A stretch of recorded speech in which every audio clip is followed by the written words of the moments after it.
Hey Rockstars, Lid Sean. I'm here at NAMM 2022 with Brian Lucey at the Access Analog booth to talk about robots and mixing. How you doing, Brian? I am well, thank you. How are you?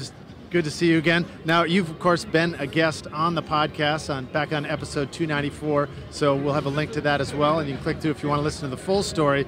But in the meantime, many of the things we talked about were stuff like how you would mix and master using a chain of analog gear to get the sound you want, and you've sort of taken that and done something very cool with that. So give us an intro to it.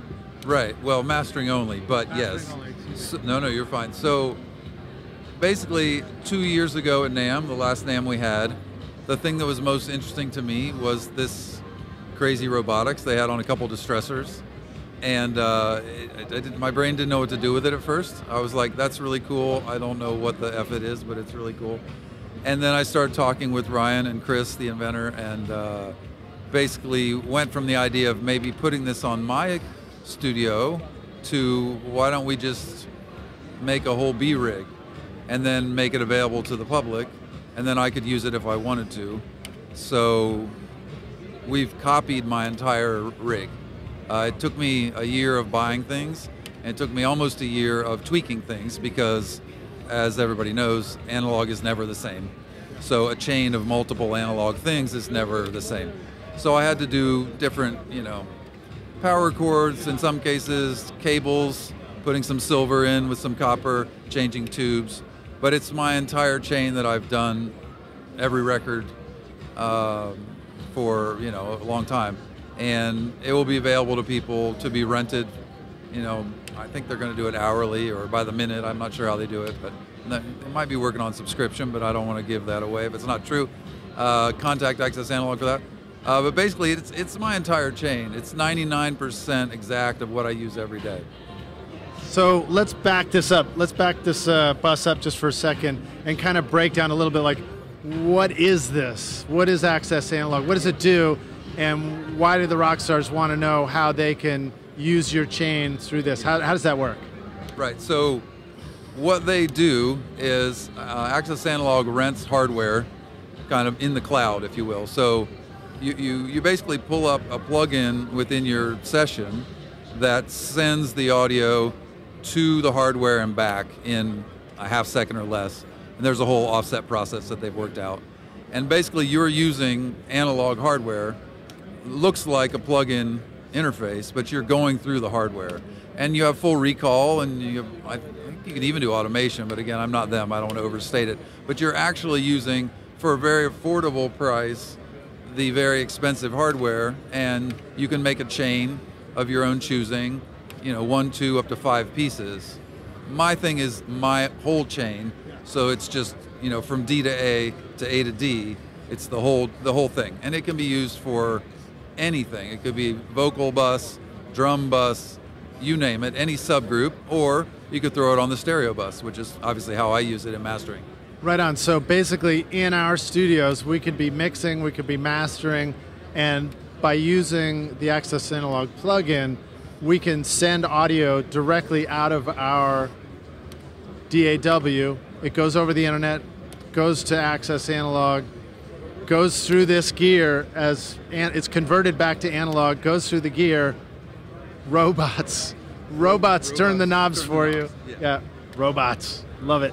And then it gets converted back to digital, comes back over the internet, back to our computers, and that is all happening, what you said, like half a second or something like that? Yeah, I mean, they would be better to say, but it depends on your internet connection, but it's all very, unless you live in Timbuktu, it's all very useful. Right. And it's done in a way that it's seamless, right? So this is maybe a little bit less about something you would do live while tracking, but definitely about something you would do as a post-production mixing technique, right? Yes, and again, I'm not the expert on their business, but what they tell me is that generally people will sort of process a bunch of stuff in bulk. They'll prepare a bunch of subgroups, make their chain, and just kind of run it through. And then maybe they do a final EQ later. But you could use it live, but there would be a little latency issue. So I think it's more like that. So people are using it in like efficient ways, but you could actually sit there in your session in real time and use it. It's just going to take longer. So there's lots of options. That's maybe more of their expertise, but my thing was, you know, instead of a plugin that represented my stuff, and I had talked to some people about that, I thought, how about if we actually had my stuff as a plugin? Yeah. You know, and so that's what this is, and it's a very unique thing. It's never been done in this way. Like, you couldn't use some, you know, well-known mastering engineer's chain, and it'll allow me to do other things. Like eventually I'll be teaching people. I'll do one-on-ones or maybe small groups. So there's some possibilities that come from it, but it's just a fantastic chain that will make everything you have better. It could be vocals, it could be drums, it could be guitar, synthesizer, whatever you have. It's very easy to use, and it's going to be really fun for people. Well, so that's very cool. So shall we break it down a little bit and talk about what your chain is and what is the stuff that we're going to be sending our audio through? Yes, let's do the gear. And let's get in close. Let's see some of this awesome stuff. You got to see the robots in action. So I guess the top here represents some of your gear, Brian, right? Yeah. So this piece, which if you pan up here, you can see this is the interface for the overstayer. So the overstayer is basically kind of a stereo FET situation with a hard bypass. So when you're turning these knobs and pushing these buttons, it's actually turning these actual knobs here and pushing these actual buttons. So that's cool. The overstayer is actually right around the corner from here. Jeff Terzo, who's also been on our show, just like you have. Yes, Jeff actually lives near me here in LA, on the east side of LA. He's like 10 minutes away. So that's one of the pieces that they've brought. They're working on it, so we don't have the whole thing here, which probably would be a little risky to travel with it. But the chain is from top to bottom same chain I've used for every record forever. So it's a Mytek, old Mytek D to A. It's the 8x192. And the reason I like that is it's got a like transient additive thing to it. It's a distorted older D to A, but it's got really good transient. And then that goes into the overstayer, which is kind of the only option in the chain. That's an in or out because the transformer sound is very distinctive. The rest of the chain is pretty much, you know, I would leave it in all the time. So from the overstayer, it goes to a very modified Focusrite Blue 315 Mark II. So this is the one you've seen, but a long time ago, I took out 60 caps. Well, Rob Harvey took out 60 caps for me, and we put in, instead of the 5534, we put in a whole dozens of OPA 627, a Burr Brown chip. So it's like a $15 part versus a 50-cent part. So it makes it really, really clean. So we have that, really clean, solid state EQ. Then Elysia Alpha compressor, the flagship Alpha compressor, which does feed forward, feed back, you know, all the features of the Alpha. And then from the Alpha to the Fairman EQ, which is in this instance is a boost EQ, push the boost, and that has custom tubes in it that I've selected for each band. So for example, high shelf boost, I think what I have in there is at the moment is mini watts. High mid boost mini watt. When you get down into the low shelf, you wouldn't want that. You wouldn't want like Mullard or mini watt. It would be too colorful. So it's something like an RCA, like GE 5-star or Sylvania, one of those cleaner American tubes. So each band of the Fairman has particular tubes in it. And there's also custom cabling between everything. Acoustic Zen cabling. Some of it's all copper and some of it's 80/20, which is my. I know Robert at Acoustic Zen, and he makes custom stuff for me, so there's some custom cabling in there.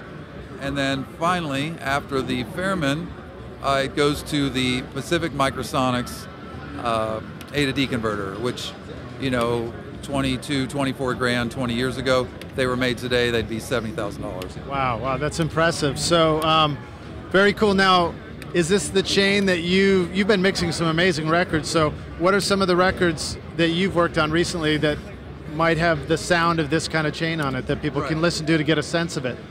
Right, so all the mastering I've done for over 15 or so years has had this on it. So I'm magicgardenmastering.com. Everything you see there, you know, it's all through the chain. Now the only difference is some of those records would have the overstayer, most of them would not. The overstayer is newer, and I put that in like I did Lucinda Williams, or I remastered Shania Twain from the big record from the '90s, and you know, that kind of Americana stuff. The overstayer gives the sound of like coming right out of a desk. You know, it's just a little subtle distortion. Apologies, I might have said mixing, but I meant mastering. Mastering only. I haven't mixed for a long time. No, you're fine. So then, but after there's a little more. So after the conversion, then it goes through the lowly L2 hardware, which is set at a particular place that I really like, and that's a set and forget. And then Crane Song head, digital in, digital out. So users will be able to adjust the 3 knobs on the head. And then after that, it comes back. So you've got the ability, if you want to use it for 2-bus or for mastering, as I do, you have the ability to clip the converter and then play with the harmonics with the head digitally on the way back out. That's cool, man. Well, thank you for giving us this walkthrough. That's amazing, Brian. Super, super cool. Where should the rock stars go if they just want to check this stuff out, and if they're ready to sign up and start using your mastering chain? Right, so we're at accessanalog.com. I'm Magic Garden Mastering. It's not ready quite yet. Not quite yet. We're close, so we're not really announcing it's done. We're just announcing it's almost done. It's been a couple years in the making, but yeah, it's at Access Analog. Okay, awesome. Well, thank you again, Brian. Awesome to see you. Thanks for being on the podcast. Episode 294, Rockstars. Make sure to check that out. And thank you for watching. If you enjoyed this video, hit that like button. Like this, like the robots, and subscribe to our YouTube channel so you get more of these videos. And even hit the notification bell so you don't miss any more of these as we roll them out from NAMM 2022. Thanks for watching, Rockstars. Cheers.